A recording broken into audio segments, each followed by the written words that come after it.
Greetings and welcome to another episode of Conquering Diabetes.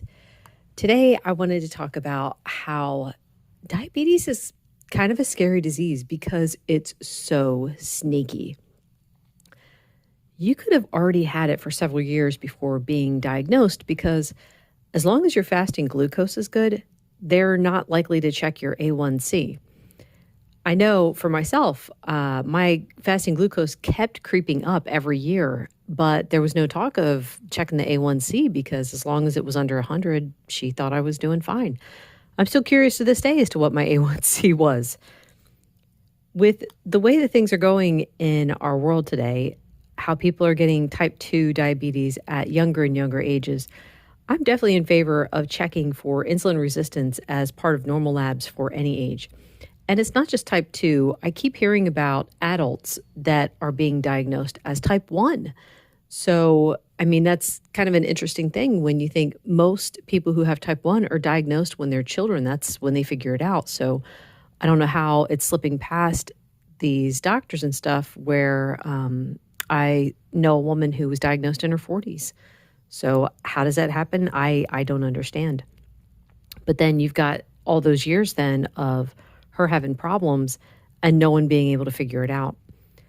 So there's also the issue of you really don't feel the damage that high blood sugar is doing to your system.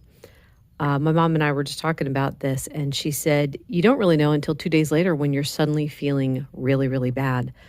I've had several people tell me too, it's like, well, I know my blood sugar wasn't high because I felt okay. And it's like, yeah, you can't really tell. I haven't talked to anyone yet who's been able to tell me, yes, I could definitely feel that my blood sugar was running high. We could tell when our blood sugar is running low. There's some very distinct sensations there, but unless your blood sugar is running sky high, you're likely not to even feel it. So the issue too then is because you can't feel the damage, you might think that the spikes aren't that big of a deal and that since you feel okay, there's no need to test. But this disease doesn't mess around. There are people who are losing limbs, they're losing organs, they're losing their eyesight. People are losing their lives from heart disease caused by diabetes. So since diabetes doesn't mess around, we shouldn't either. We need to take it very seriously. For both type 1 and type 2, the numbers need to be kept under good control, nice and steady to prevent damage.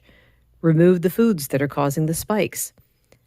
I know it's not easy to give up foods that you love, but if you could start to see them as harmful, that might help.